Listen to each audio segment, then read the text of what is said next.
À une cinquantaine de kilomètres de Mogadiscio, une piste de fortune. C'est le seul lien entre la capitale de la Somalie et le reste du monde. En descendant du vieil Antonov venant de Djibouti, le passager est accueilli par des slogans publicitaires vantant les bienfaits de la Barakats Bank, dont les fonds ont été gelés par le gouvernement américain et ses alliés, comme étant la filière de financement des réseaux terroristes d'Ouslama Ben Laden. Des miliciens mercenaires attendent pour escorter et, au cas échéant, protéger les nouveaux arrivants, car en Somalie, l'enlèvement et les meurtres d'étrangers est une chose courante.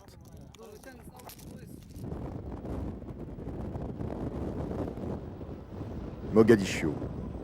De la ville, il ne reste pas grand-chose.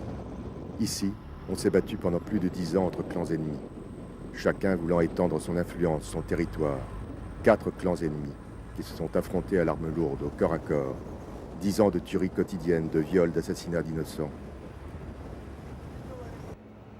Après avoir chassé les Nations Unies dans de sanglants affrontements, Nations Unies venues en Somalie pour aider la population qui meurait de faim et de soif, des centaines de milliers de femmes et d'enfants sont maintenant livrés à eux-mêmes, à la violence quotidienne des clans.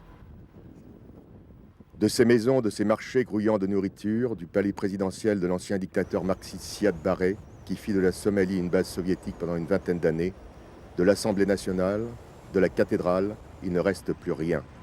Rien que des lignes de front où les milices guettent l'intrus. Mogadiscio est maintenant divisé en 4 secteurs de ruines et de camps de réfugiés, dont un où règne un gouvernement provisoire contrôlant quelques hectares de la ville. Ici, c'est le chaos. Les armes, encore les armes, sont le seul langage connu des bandes armées. Nul autre pouvoir n'est reconnu. Pourtant, il y a eu des traités de paix, des réunions interafricaines pour faire sortir ce pays de la tourmente.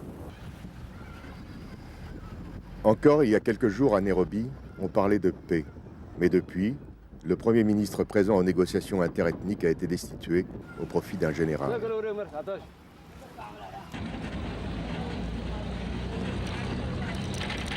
Qui pourrait être mieux à sa place qu'un général dans la portion de la ville qu'il est censé faire contrôler par ses miliciens?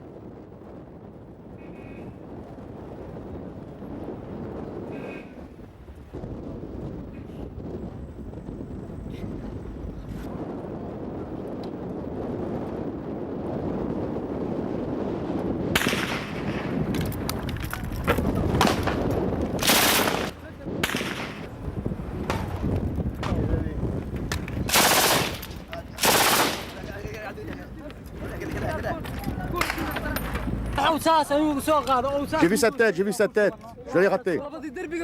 Et les 2 autres qui étaient sur le mur, est-ce qu'ils ont tiré? Faites attention, nous ne sommes pas encore arrivés.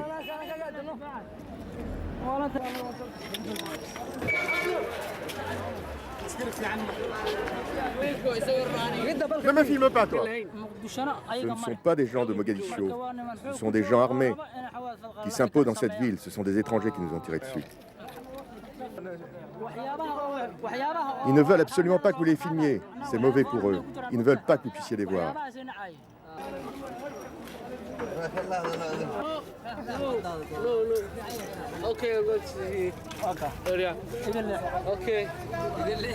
Pourtant, le discours du gouvernement provisoire et de ses alliés se veut rassurant.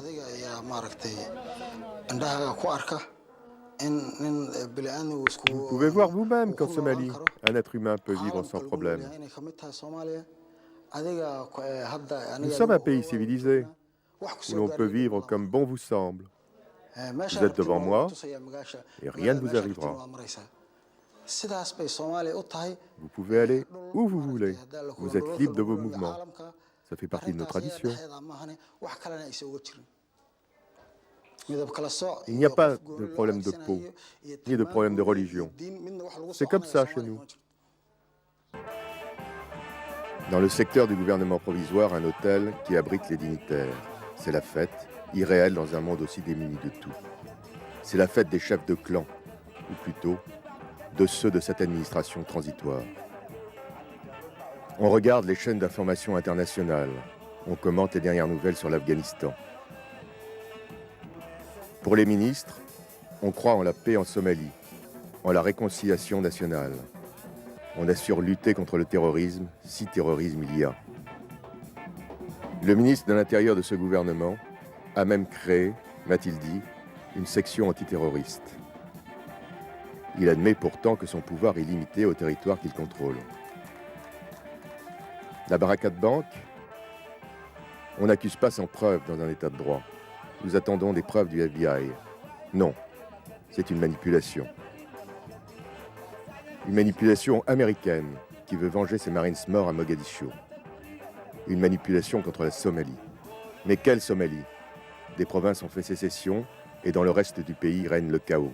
L'inflation est galopante et la planche à billets a marché à fond. Cet argent ne vaut plus rien.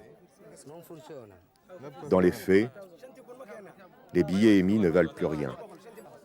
Même pas pour les habitants de Mogadiscio. Mais ils les gardent. Qui sait, un jour, tout cela s'arrêtera peut-être.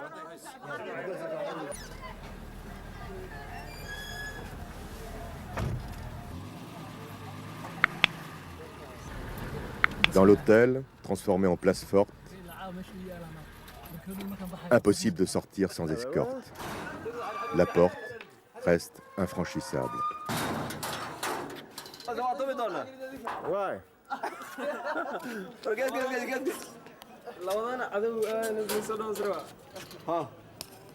Yes. So you can go outside. So I can go outside? yes, without the security. So come with me. Okay, come with you. Okay, come with me. Il reste à Mogadiscio la Ligue des droits de l'homme, représentée par une Somalienne, alors que toutes les ONG ont quitté le pays après les menaces de bombardement américains contre les États ou régions censés abriter des camps d'entraînement liés au groupe Al-Qaïda de Ben Laden. Une exposition de peintures d'artistes somaliens vaut plus que n'importe quel discours. D'ailleurs, la présidente ne veut pas parler. What do you think from No, he's not. You are afraid? From what? I am afraid the art government. Mohamed Mouhidine Ali est journaliste. Il a été menacé par le gouvernement pour la parution d'un de ses articles. Mais, heureusement pour lui, il n'habite pas dans la même zone que celle des autorités transitoires. waxaa jirtay bishii Juun sanadkan aan ku jirno 2001 ayaa wargeyska Panorama wuxuu faafiyey. Nous avons publié cette information dans le journal Panorama, ainsi que dans d'autres sites d'information sur la Somalie. Cheikh oo dalka yimid wargeyska marka inkastoo isha Au mois de juin 2001, une délégation taliban est venue à Mogadiscio. Il s'agissait de deux religieux. Ils ont été reçus par le ministre de la Communication, M. Zakaria Mahmoud. Ils lui ont transmis des documents venant du mollah Abdul Hanan. nin ka tirsan warfaafinta informationka oo Taliban oo magaciisana loogu sheegay Mullah Abdulhanan Ahmed. Attention Philippe, ne filmez plus. Il faut demander la permission. Permission. Philip, stop. I'm going to. Dans le quartier du Barakat Market, le nouveau centre de Mogadiscio, au milieu des ruines, des immeubles imposants. Ceux des sociétés Amal et Somali Telecom impliquées aux côtés de la Barakat Bank. Celle-ci a reçu beaucoup de fonds privés venant de l'Arabie Saoudite et gère à son profit l'argent envoyé par la diaspora somalienne de l'étranger à leurs familles restées en Somalie. Ce gel des avoirs de la Barakat Bank peut avoir des répercussions catastrophiques pour certains Somaliens qui ne survivent que grâce aux fonds que leur envoient parents et amis réfugiés hors de Somalie. Mais la Barakat Bank, selon Washington, est la vitrine officielle d'un groupe islamiste très proche d'Oussama Ben Laden. Bush, why go Bush? W. Bush, George W. Bush. Go, go. Why? This is W. Bush? Yes. Very polite. Give me your opinion. No.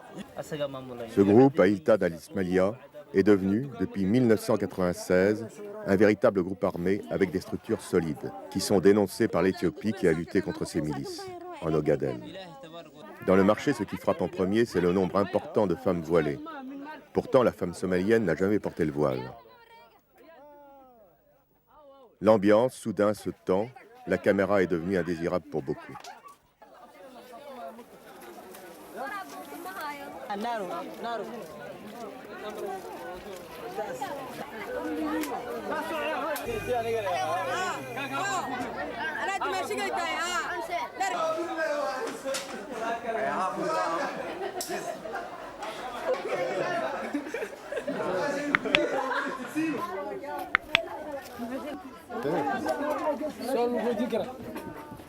And you think that I'm ready to fight in American and Britain. you are ready to go to To go and Afghanistan, yes. Now I'm ready. Yeah?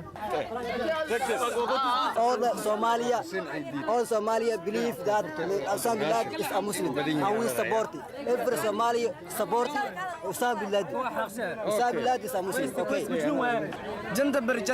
We are supported and Osama bin Laden by moral and material, and we are ready to death by him because he is a Muslim man. And so we are ready to fight Afghanistan and Britain and Christmas. Si on continue à tuer les Afghans, nous allons tuer les chrétiens. Qu'est-ce que vous pensez de Ben Laden? Il défend la religion et les infidèles le cherchent pour le tuer. We are the group of Al-Qaeda. We are ready to go. Ben Laden group, yeah. Al-Qaeda is better than. Means, yes. In Somalia. In Somalia. More Somalia support Al-Qaeda faction.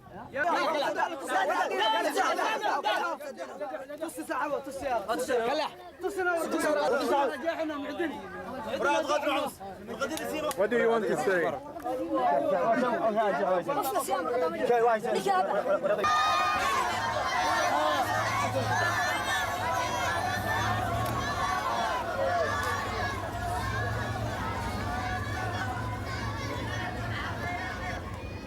Mais il existe à Mogadiscio un quartier où on ne peut pas aller. C'est celui des fondamentalistes musulmans, un quartier impénétrable, même pour beaucoup de Somaliens. A small area belongs to the government before it was a government land. Now after the government of Siad Barre, when he had declared and he went out of the country, these people, they had accumulated and they took all the land.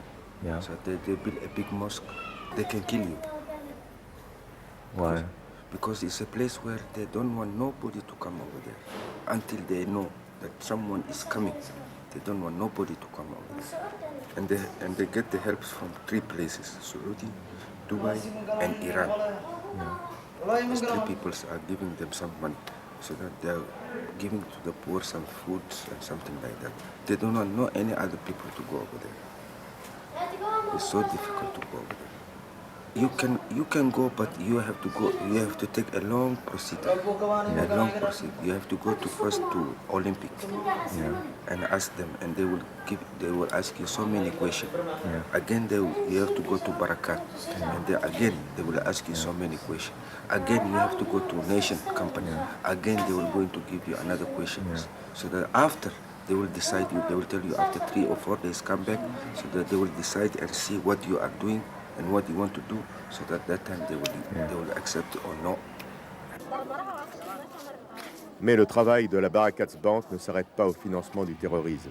Il y a des relais d'associations caritatives, des ONG qui, sur le terrain, font du bon travail, soignent et s'imposent face aux Occidentaux de plus en plus déstabilisés en Somalie. Car des attaques contre leurs locaux, pillages et prises d'otages ont été leur lot quotidien. Les Somaliens travaillant pour eux risquent leur vie, comme cet homme travaillant pour l'aide internationale contre la faim qui a été exécuté dans l'exercice de ses fonctions. Nous sommes aux urgences de SOS Children. Ici, on attend pendant des heures les médecins débordés. Le principal problème actuellement, c'est la sécheresse. Dans cette ville, on meurt de déshydratation, de diarrhée et d'anémie. Ce sont les enfants qui les premiers trinquent. Dans cette salle de soins, les enfants ne sont plus que l'ombre d'eux-mêmes. Ici, l'espoir ne fait pas partie du vocabulaire. Sur la trentaine d'enfants soignés, une dizaine seront morts ce soir. C'est une nouvelle catastrophe humanitaire qui menace. Plus de 300 000 Somaliens sont actuellement en danger de famine. Avec le manque d'eau, les récoltes se sont faites rares.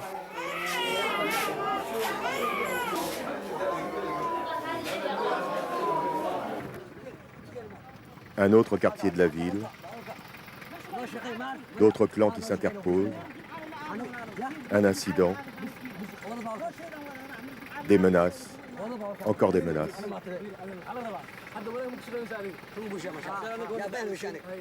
Puis, par chance, on nous laisse passer.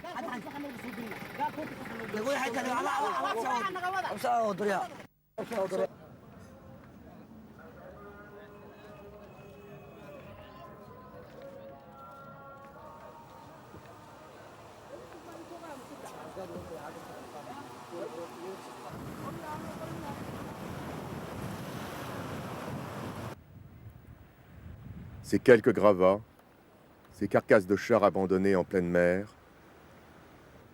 ces ruines sont ce qui reste du quartier général de l'ONU à Mogadiscio.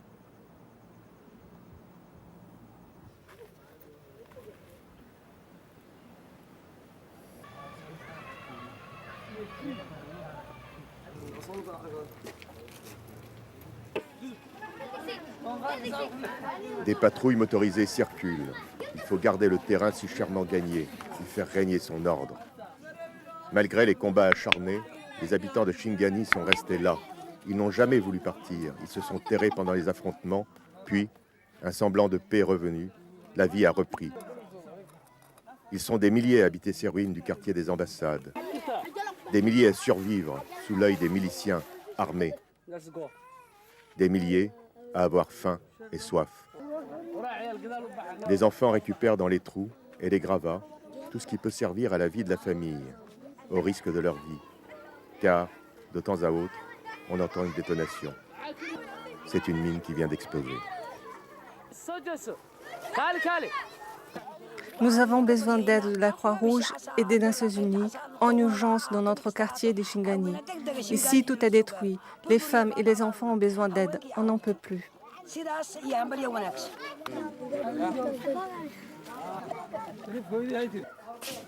Dans l'ambassade de France, des familles se sont installées. Elles sont privilégiées car, par miracle, l'immeuble tient encore debout. Il n'y a plus à Mogadiscio une seule représentation diplomatique. Plus aucun contact avec le monde. Plus rien. Pourtant, la Somalie est représentée à l'ONU.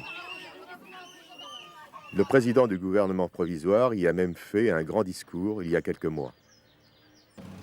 L'ambassade des États-Unis.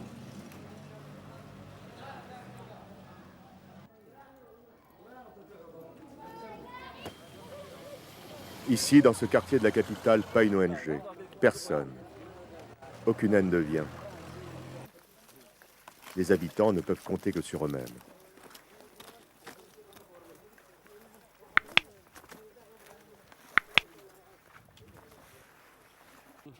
On n'a rien à boire. Nous n'avons pas d'aide.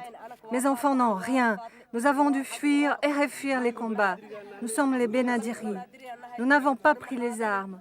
Nous n'avons pas participé à cette guerre. Nous avons fait que la subir. Nous en avons assez. Nous demandons de l'aide au monde. Il faut que les milices puissent être désarmées. J'espère que Dieu nous ramènera un gouvernement honnête, que nous pourrons vivre en paix et que les autres gouvernements du monde pourront nous entendre. Nous sommes des pauvres, nous voudrions travailler. Nos garçons sont devenus des vagabonds, ils glandent. Ils sont dans la rue devant leur porte à rien faire. Personne ne nous donne rien. En ce moment même, alors que je vous parle, je n'ai rien à manger.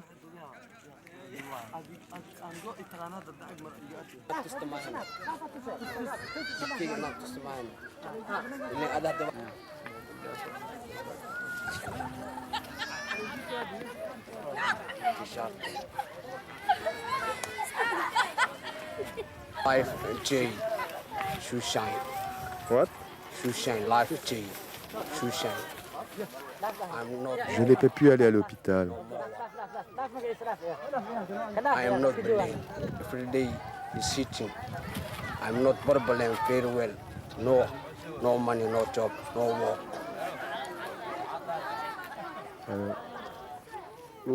Qui vous a blessé? Pour ne plus souffrir, je prends de l'alcool à boire. Et qui a tiré sur vous? Je me suis fait avoir dans la zone gardée par les hommes de l'ancien président, Halim Haïdi.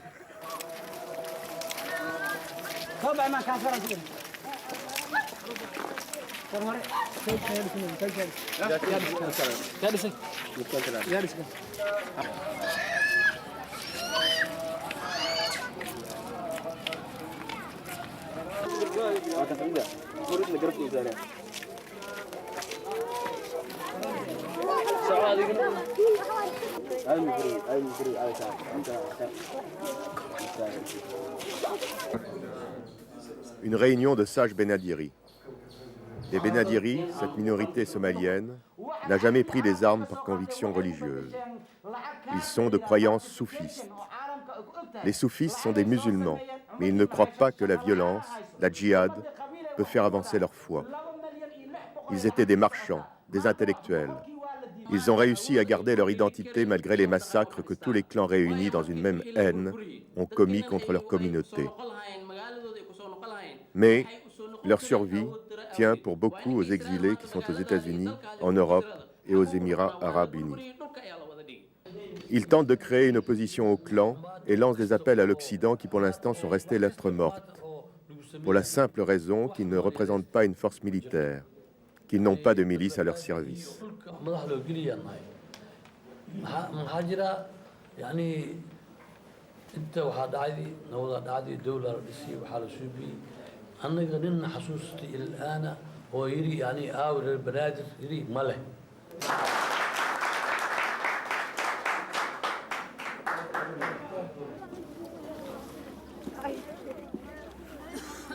Dans la misère, même à Mogadiscio, il y a différents paliers.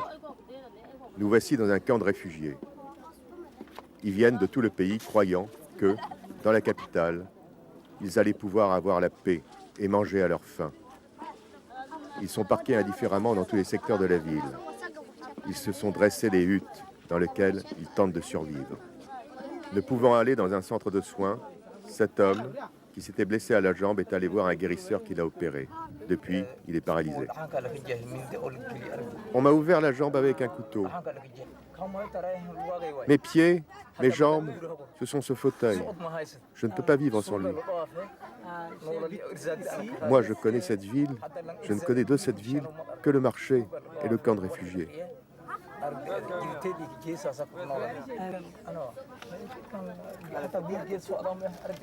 Regarde ce fauteuil. Il ne marche pas. J'ai demandé à ce qu'on me le répare, mais ça n'a pas été possible. Il faut le faire. Il faut le réparer.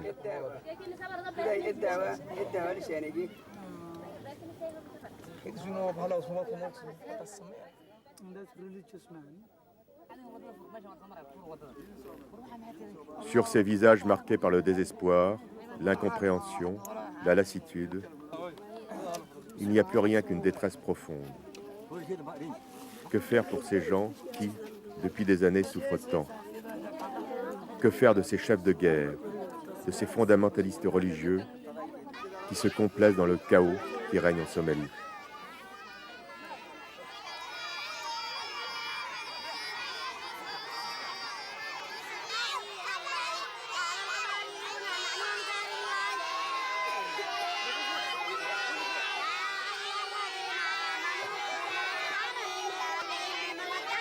Un avocat international demeurant à Djibouti, Maître Mohamed Aref, a déposé avec son gouvernement un projet aux Nations Unies.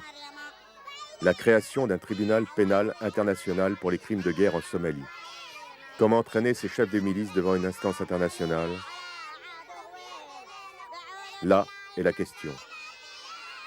Comment trouver une solution politique dans ce pays oublié de tous et livré à la sauvagerie et à tous les extrémismes? Comment sortir la jeunesse de ce piège qu'est l'obscurantisme religieux, la haine de l'autre? Autant de questions auxquelles la communauté internationale devra répondre un jour prochain. Car depuis le 11 septembre, celle-ci ne peut plus fermer les yeux sur les misères du monde.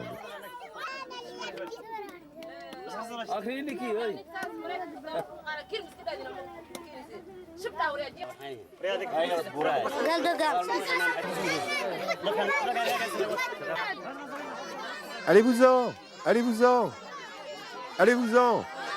Laissez-nous travailler, allez-vous-en. Foutez le camp, hein, laissez-nous travailler.